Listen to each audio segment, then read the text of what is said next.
Europe 1. Le journal de 8h sur Europe 1, Fanny Marceau. Bonjour Fanny. Bonjour Dimitri, bonjour à tous. Cette fois, ce n'est plus seulement un espoir, c'est un rendez-vous. Hier soir, Donald Trump a annoncé la signature d'un accord avec l'Iran ce vendredi à Genève. Accord qui prévoit en premier lieu la fin des hostilités et la réouverture sans délai du détroit d'Ormuz. Et sur X, cette nuit, Emmanuel Macron a appelé à la mise en œuvre rapide et complète de cet accord. Et le sujet sera au cœur du sommet du G7 qui s'ouvre aujourd'hui à Évian, en Haute-Savoie, comme l'a précisé le chef de l'État. Écoutez. On va ensuite parler de l'Iran et de l'accord qui se signe. Et pour ça, on associera l'Égypte, qui sera aussi avec nous, avec les pays du Golfe, en particulier le Qatar et les Émirats arabes unis.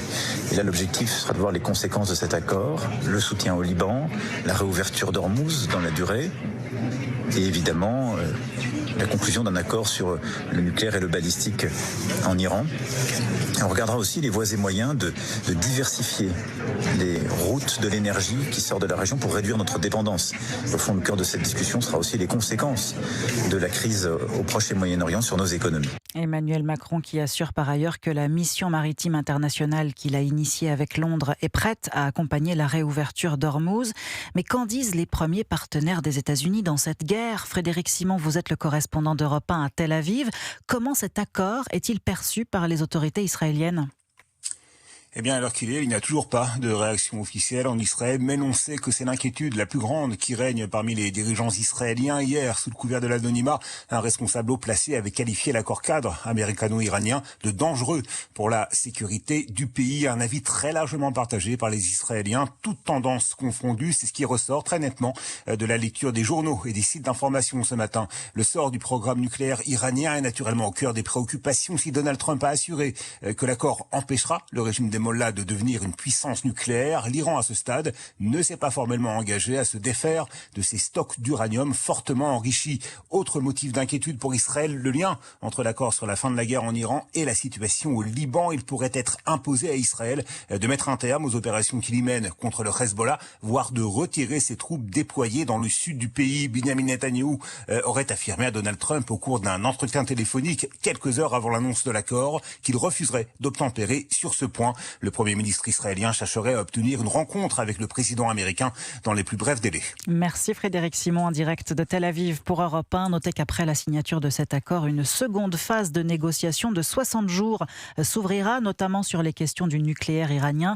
À ce propos, la France, le Royaume-Uni, l'Allemagne et l'Italie se sont dit prêts à lever certaines sanctions visant l'Iran, tout en maintenant que Téhéran ne doit jamais acquérir l'arme nucléaire. La guerre au Moyen-Orient et cet accord vont occuper une grande partie des échanges au sommet du G7 qui s'ouvre aujourd'hui, mais il y a d'autres sujets d'importance sur la table. Et tout l'enjeu de ce rendez-vous, c'est de savoir si les grandes puissances peuvent encore réellement s'entendre sur les grandes crises du monde, Arthur Delaborde. Emmanuel Macron veut prouver à Évian que les grandes puissances savent encore agir ensemble. À l'Élysée, on assure que le sommet est d'ores et déjà réussi. Une confiance affichée avant même les premières discussions entre dirigeants. Paris pousse plusieurs textes sur les minerais critiques, la souveraineté économique, la recherche contre le cancer ou encore la protection des enfants en ligne. La France veut aussi rapprocher les positions des grandes puissances et même de Pékin sur les grands déséquilibres économiques. Mais le cœur du sommet sera ailleurs. Dès ce soir, les dirigeants dîneront seuls pour tenter de réduire leurs divergences sur l'Ukraine et le Moyen-Orient. Demain matin, Volodymyr Zelensky rejoindra le G7. Objectif français, maintenir le soutien à Kiev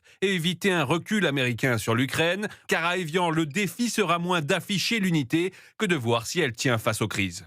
Arthur Delaborde du service politique d'Europe 1. C'est mal parti pour la cohésion ce matin. Donald Trump menace la France de 100% de droits de douane sur les vins et champagnes si Paris ne supprime pas sa taxe visant les géants américains de la technologie. C'est dans ce contexte de guerre, de crise internationale que s'ouvre aujourd'hui à Villepinte, dans le nord de Paris, le salon de l'armement Eurosatory. William Molinier, cette édition s'annonce comme celle de tous les records. C'est la plus grande édition jamais organisée par le Salon. 2100 entreprises de défense présentes, 500 de plus qu'il y a 2 ans, 65 pays représentés, une appétence sans précédent depuis le réarmement mondial dans le contexte ukrainien et iranien.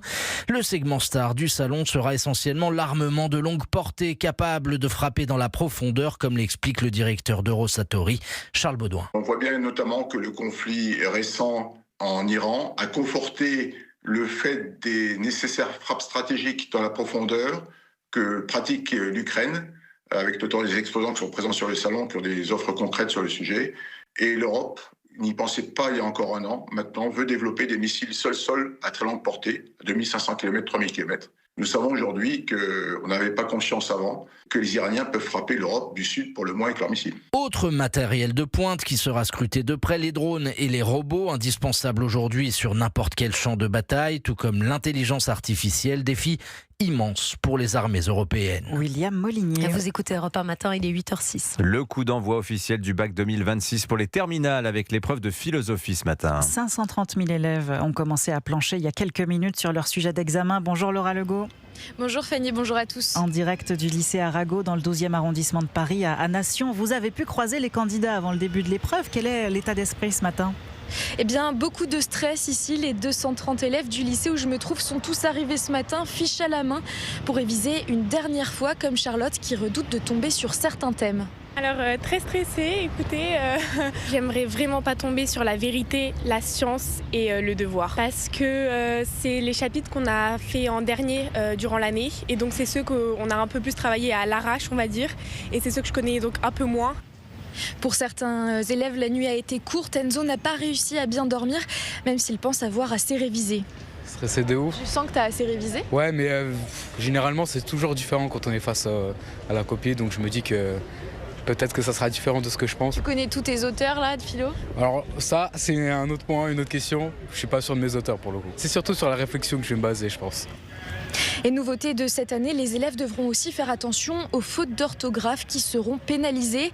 Et pour ceux qui pensent tricher avec leur téléphone portable et l'intelligence artificielle, impossible. Tout objet connecté doit être au fond du sac, à l'entrée de la salle d'examen, m'expliquait un peu plus tôt le proviseur de l'établissement. Merci Laura Legault. La question du jour, justement, le bac a-t-il encore de la valeur selon vous ? Votre avis dès maintenant sur le site et l'appli Europe 1. On passe au sport en MMA, la victoire mémorable cette nuit du Français Cyril Gane. Bon gamin, c'est son surnom, a battu cette nuit le Brésilien Alex Pereira sous les yeux de Donald Trump dans l'octogone installé devant la Maison-Blanche à l'occasion du 250e anniversaire des États-Unis. Le Français obtient la ceinture intérimaire UFC des poids lourds. Et puis en football, la Coupe du Monde, c'est demain que les Bleus entrent en lice face au Sénégal à 21h. Et la question qui agite les supporters, faut-il se passer de Kylian Mbappé ? Le capitaine des Bleus est dans une mauvaise passe et il a du mal à s'adapter, Cyril de la Morinerie. Oui, des voix s'élèvent et de plus en plus nombreuses. Selon certains observateurs, les Bleus seraient plus efficaces sans Kylian Mbappé, car le numéro 10 français traverse actuellement une période délicate. Aucun but inscrit lors des 2 derniers matchs amicaux de l'équipe de France et une influence moindre sur le terrain face à l'Irlande du Nord, par exemple. Kylian Mbappé a souvent évolué dans la zone d'Ousmane Dembélé.